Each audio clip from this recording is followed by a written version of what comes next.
Բարգավաճ Հայաստանը դաշինք է թե կուսակցություն։ Այս հարցը վերջին օրերին դարձել է քննարկման թեմա բարձր դատարանում։ ԲՀԿ-ն, Մայր Հայաստանը եւ Դեմոկրատական այլընտրանքը ընտրություններից առաջ հայտարարեցին, որ հանդես են գալու մեկ ցուցակով, բայց նրանք ներկայացան ոչ թե դաշինքի ձևաչափով, ինչպես օրինակ Ուժեղ Հայաստանը կամ Հայաստանը, այլ ԲՀԿ-ի կուսակցական ցուցակով։ Կենտրոնական ընտրական հանձնաժողովի կողմից ընտրությունների վերջնական արդյունքների հրապարակումից հետո պարզ դարձավ, ԲՀԿ-ին ընդամենը 0.004% չի բավականացնում կուսակցությունների համար անցողիկ համարվող 4%-ի շեմը հաղթահարելու համար։ Թեման սահմանադրական դատարանում օրակարգ բերեցին քաղաքացիական պայմանագիր կուսակցության ներկայացուցիչները։ Արդարադատության նախարարի պնդմամբ ԲՀԿ ցուցակում եղել է այլ կուսակցությունների 11 ներկայացուցիչ, եւ դա ըստ ՔՊ-ի ստեղծել է անհավասար մրցակցային պայմաններ։ Եթե այդ միավորումը դիտարկվեր որպես դաշինք, ապա ԲՀԿ-ն պետք է հաղթահարեր ոչ թե 4, այլ առնվազն 8%-ի շեմը խորհրդարանում ներկայացվածություն ունենալու համար։ Բարգավաճ Հայաստան կուսակցության դեպքում, տվյալ դեպքում բովանդակային առումով պետք է կիրառ լիներ ոչ թե 4%-ի շեմը, այլ 8 կամ 10%-ի շեմը։ Դա էլ ավիճելի ասեմ ինչու, որովհետև փաստացի 3 կուսակցության տարբեր ներկայացուցիչներ են ներգրաված այդ ցուցակում, բայց ներգրաված է օրինակ նաև Մարտուն Գրիգորյանը, ով որ պատիվ ունեմ ինքը անկուսակցական է, բայց պատիվ ունեմ խմբակցության ներկայացուցիչը ազգային ժողովում, այսինքն բովանդակային առումով 4-րդ քաղաքական միավորն է։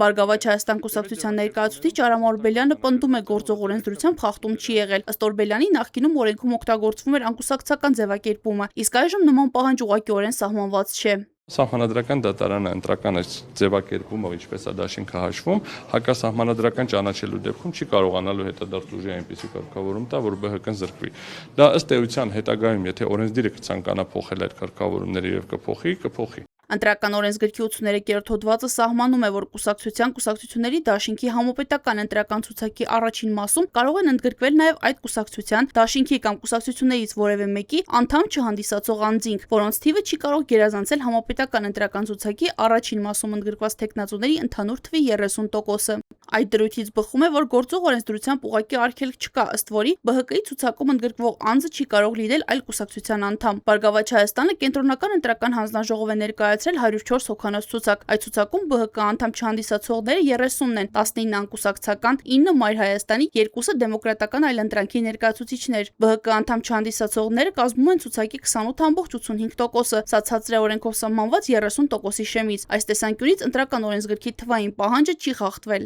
Ֆակտոր TV-ն հաշվարկել է արդյոք նույն մեխանիզմը կարող էին կիրառել Հայաստան եւ Ուժեղ Հայաստան դաշինքները։ Եթե Հայ հեղափոխական դաշնակցությունը ընտրություններին մասնակցեր ոչ թե դաշինքով, այլ որպես առանձին կուսակցություն, ապա ընտրական օրենսգրքի 83-րդ հոդվածի համաձայն իր 213 թեկնածուներից առավելագույնը 63-ը կարող էին ՀՅԴ անդամ չլինել։ Այդ թվի մեջ մտնում են թե այլ կուսակցությունների անդամները, թե անկուսակցականները։ Սակայն ներկայացված ցուցակում ՀՅԴ անդամ չհանդիսացողների թիվը 77-ն է։ Ուստի նույն ցուցակով դաշնակցությունը որպես առանձին կուսակցություն չէր կարող մասնակցել ընտրություններին։ Նույնը վերաբերում է նաև Ուժեղ Հայաստան կուսակցությանը։ 197 թեկնածուներից 66-ը Ուժեղ Հայաստան կուսակցության անդամ չեն, մինչդեռ առավելագույն թույլատրելի թիվը 59 է։ Այսինքն նույն ցուցակով Ուժեղ Հայաստանը նույնպես չէր կարող մասնակցել ընտրություններին որպես առանձին կուսակցություն, առանց 30%-ի սահմանաչափը խախտելու։ Սակայն այն դեպքում, եթե Բարգավաճ Հայաստան կուսակցությունն այս ցուցակով հավաքեր օրինակ 5% ձայն, իսկ Հայաստան դաշինքը 7% ձայն, խորհրդարան կանցներ ոչ թե Հայաստանը, այլ ԲՀԿ-ն, քանի որ դաշինքի համար սահմանված անցողիկ շեմն ավելի բարձր է, առնվազն 8%։ Ստացվում է ԲՀԿ-ի դեպքում օրենքի թվային պահանջը պահպանվել է, սակայն քաղաքական բանավեճը վերաբերում է ավելի ընդգրկուն հարցի.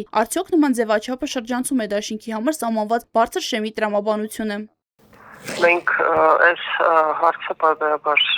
բարձրացրել ենք ու կարծեմ իրական տրանսպարենսին նաև առաջարկություններ ներկայացրել, որ ինչ որ տոկոսով հստակեցվի, որ եթե այդ տոկոսը գերազանցում է կամ օրինակ ինչ որ տեղեր են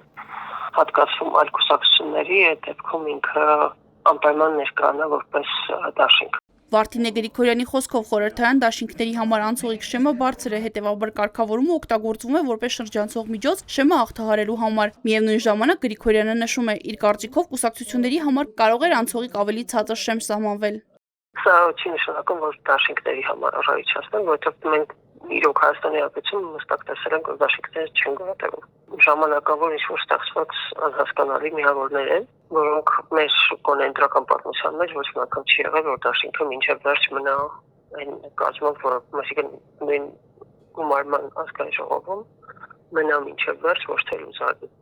Միջազգային փորձը միանշանակ չէ, որոշ երկրներում թույլատրվում է մեկ կուսակցության անդամի առաջադրումը այլ կուսակցության ցուցակով, իսկ որոշներում արգելվում։ Օրինակ նման արգելք կա Գերմանիայում, Ռուսաստանում եւ Վրաստանում։ Այսպիսով գործող օրենքի տարածի մեկնաբանությամբ Բարգավաճ Հայաստանի կազմած ցուցակը համապատասխանում է օրենսդրության պահանջներին, սակայն քաղաքական եւ իրավական վեճը բաց է մնում։ Արդյոք այս ձևաչափը անհավասար պայմաններ չի ստեղծել այն ուժերի համար, որոնք ընտրություններին մասնակցել են դաշինքով եւ պետք է հաղթահարեին անցողիկ ավելի բարձր շեմ։